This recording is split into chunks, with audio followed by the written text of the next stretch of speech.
മകളെ, കുരുക്ഷേത്ര യുദ്ധത്തിൽ അരങ്ങേറിയ കൗരവ പാണ്ഡവ യുദ്ധം ആ ദിവസം പാതിരാത്രി കഴിഞ്ഞിട്ടും അവസാനിച്ചിരുന്നില്ല.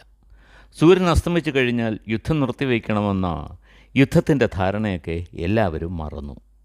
കൗരവരായിരുന്നു സന്ധ്യ കഴിഞ്ഞിട്ടും മനഃപൂർവ്വം യുദ്ധം തുടർന്നത്. പക്ഷേ യുദ്ധത്തിലേർപ്പെട്ടിരുന്ന പടയാളികളും മഹാരഥന്മാരുമൊക്കെ ഉറക്കമില്ലായ്മയാൽ തളർന്നവശരായി. ഈ അവസരത്തിലാണ് കുറച്ചു സമയം വിശ്രമിച്ച ശേഷം യുദ്ധം തുടരാമെന്ന ഒരു തീരുമാനം അർജുനൻ പ്രഖ്യാപിച്ചത്.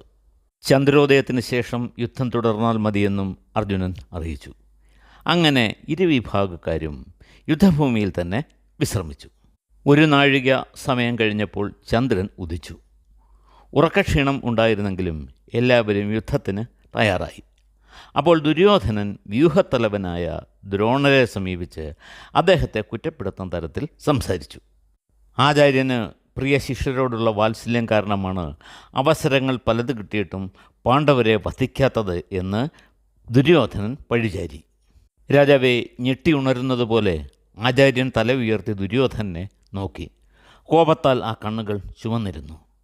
ഉറച്ച ശബ്ദത്തിൽ അദ്ദേഹം പറഞ്ഞു, ദുര്യോധന, നിന്റെ കുത്തുവാക്കുകൾ കുറച്ച് കൂടുതലാണ്.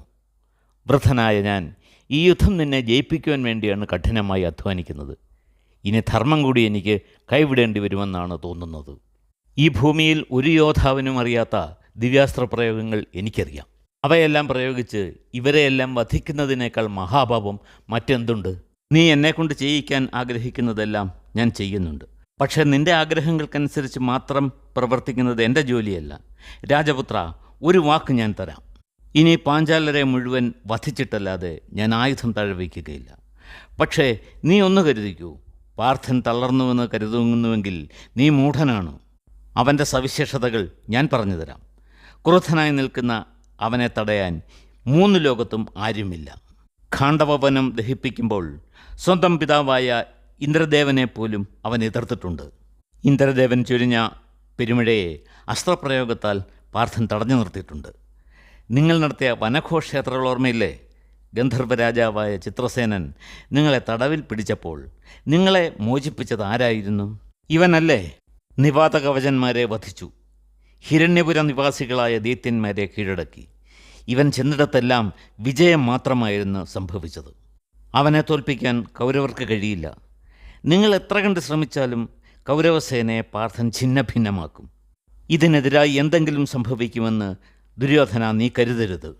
രാജാവേ, ആചാര്യൻ്റെ വാക്കുകൾ ദുര്യോധനൻ്റെ കോപം ഇരട്ടിപ്പിച്ചു.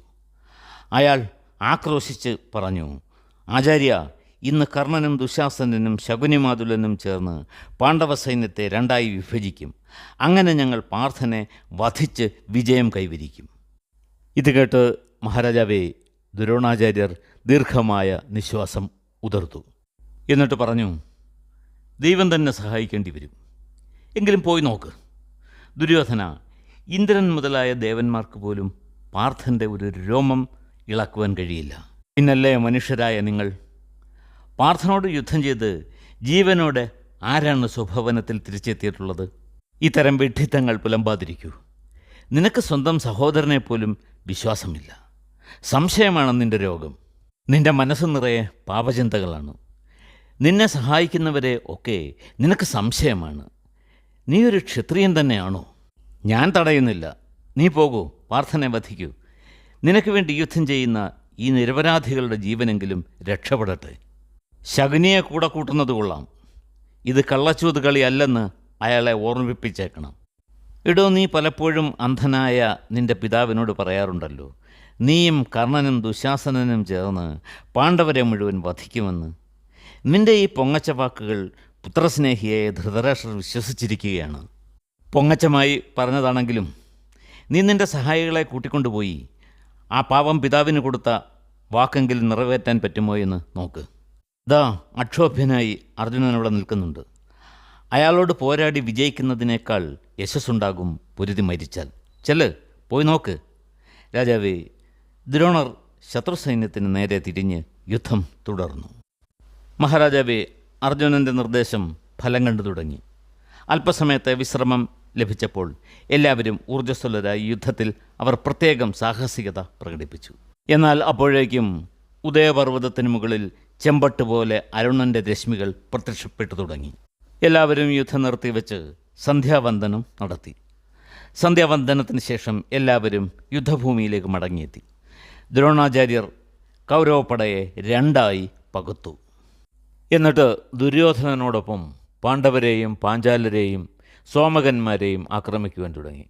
ശ്രീകൃഷ്ണൻ ഇത് കണ്ടിട്ട് അർജുനനോട് പറഞ്ഞു, വിജയ, ആചാര്യൻ യുദ്ധതന്ത്രം മാറ്റിയിരിക്കുന്നു. നീ ഒരു കാര്യം ചെയ്യുക, ആചാര്യനെ വലതുഭാഗത്തേക്ക് ഒതുക്കി അദ്ദേഹത്തിൻ്റെ സൈന്യത്തെ ഇടതുഭാഗത്താക്കുക. അർജുനൻ അപ്രകാരം തന്നെ ചെയ്തു.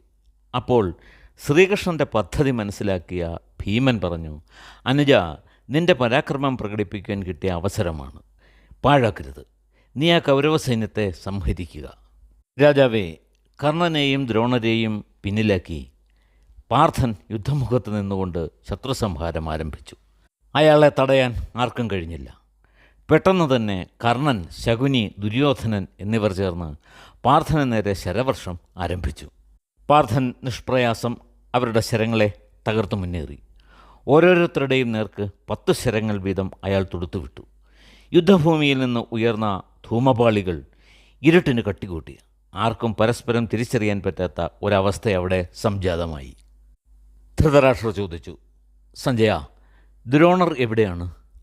അദ്ദേഹം ശത്രുസംഹാരത്തിലൊന്നും ഏർപ്പെട്ടില്ലേ? രാജാവേ, ദ്രോണർ യുദ്ധഭൂമിയുടെ വടക്കുദിക്കിൽ നിന്നുകൊണ്ട് ശത്രുസംഹാരം നടത്തുകയായിരുന്നു. അദ്ദേഹത്തെ ഭയന്ന് കുറേ പടയാളികൾ ഓടി ഒളിച്ചു. ചിലർ എല്ലാ ആശകളും കൈവിട്ട മട്ടിൽ അവിടെ തന്നെ നിന്നു.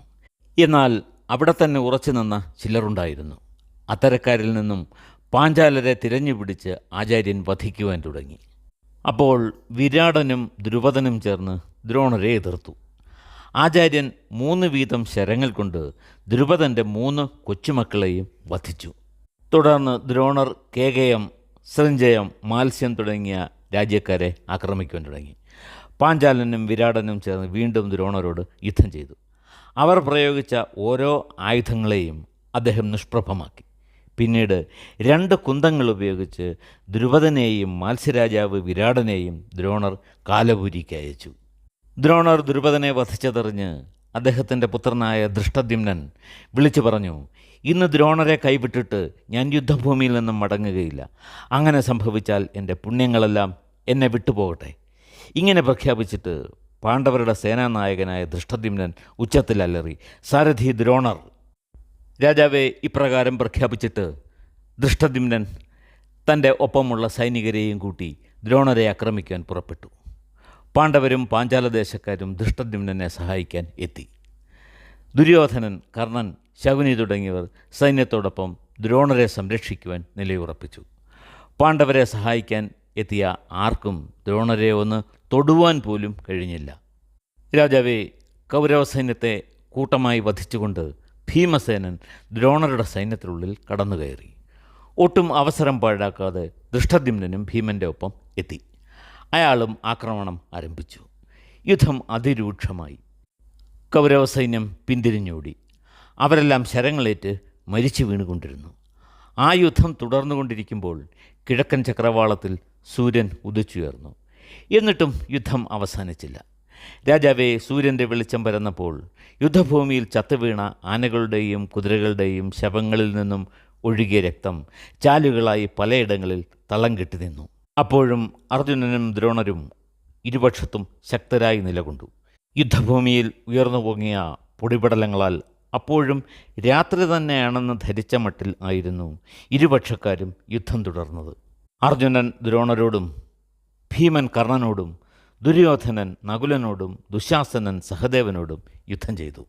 കർണൻ രൂക്ഷമായ ശരങ്ങളാൽ ഭീമനെ ആക്രമിച്ചു. ഭീമൻ ചുഴറ്റിയെറിഞ്ഞ ഒരു ഗദ കർണൻ്റെ തേർ തകർത്തു. പക്ഷേ കർണൻ ആ ഗദ പിടിച്ചെടുത്ത് ഭീമന് നേരെ തിരിച്ച് എറിഞ്ഞു. ഭീമൻ മറ്റൊരു ഗദ എറിഞ്ഞ് കർണൻ്റെ ഗദയെ തകർത്തു. ക്രോധാവേശിതനായ ഭീമൻ വില്ലെടുത്ത് ശക്തമായ ശരങ്ങൾ കർണന് നേരെ പ്രയോഗിച്ചു. അതേറ്റ് കർണൻ്റെ വില്ല് തകരുകയും തേർക്കൊടിമരം മുറിഞ്ഞു വീഴുകയും ചെയ്തു. കർണൻ പുതിയൊരു വില്ലെടുത്ത് ഭീമനെ ആക്രമിക്കുവാൻ തുടങ്ങി. കർണൻ്റെ ശരങ്ങളേറ്റ് ഭീമൻ്റെ രഥത്തിലെ കുതിരകളും അംഗരക്ഷകരും സാരഥിയും മരിച്ചു. രഥം നഷ്ടപ്പെട്ട ഭീമൻ നകുലൻ്റെ രഥത്തിൽ കയറി. രാജാവേ, ദ്രോണരും അർജുനനും ശക്തമായ യുദ്ധം തുടരുകയായിരുന്നു. അവരുടെ യുദ്ധം കണ്ട് സൈനികർ പോലും കാഴ്ചക്കാരെ പോലെ കണ്ടുനിന്നു.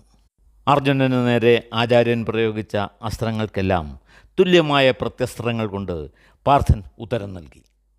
ദ്രോണരുടെ ഐന്ദ്രം, വായവ്യം, വരുണം തുടങ്ങിയ അസ്ത്രങ്ങൾക്ക് പാർത്ഥൻ ഉചിതമായ പ്രത്യസ്ത്രങ്ങൾ കൊണ്ട് മറുപടി നൽകി.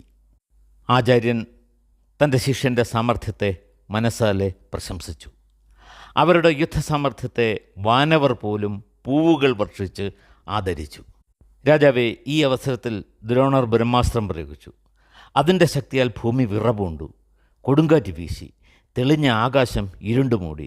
സമുദ്രത്തിൽ നിന്നും തിരമാലകൾ കരയിലേക്ക് പാഞ്ഞുകയറി. യുദ്ധഭൂമി ആകെ നിശ്ചലമായി. യോദ്ധാക്കൾ സ്വയരക്ഷയ്ക്ക് വേണ്ടി നാലുപാടും പാഞ്ഞുപോയി. അർജുനൻ മാത്രം അക്ഷോഭ്യനായി നിലകൊണ്ടു. രാജാവേ, പാർത്ഥനും അതുതന്നെ ചെയ്തു. ആചാര്യൻ്റെ ദിവ്യാസ്ത്രത്തെ തടയാൻ പാർത്ഥനും ബ്രഹ്മാസ്ത്രം തന്നെ തൊടുത്തുവിട്ടു. ആ പ്രത്യസ്ത്രത്തിന് മുന്നിൽ ആചാര്യൻ്റെ ബ്രഹ്മാസ്ത്രം ശാന്തമായി. ഇരുവരുടെയും അസ്ത്രങ്ങൾ നിർവീര്യമായി. എങ്കിലും ഗുരുവും ശിഷ്യനും തമ്മിലുള്ള യുദ്ധം തുടർന്നുകൊണ്ടിരുന്നു. ഈ കഥയുടെ ബാക്കി ഭാഗം നമുക്ക് അടുത്ത ദിവസം കേൾക്കാം.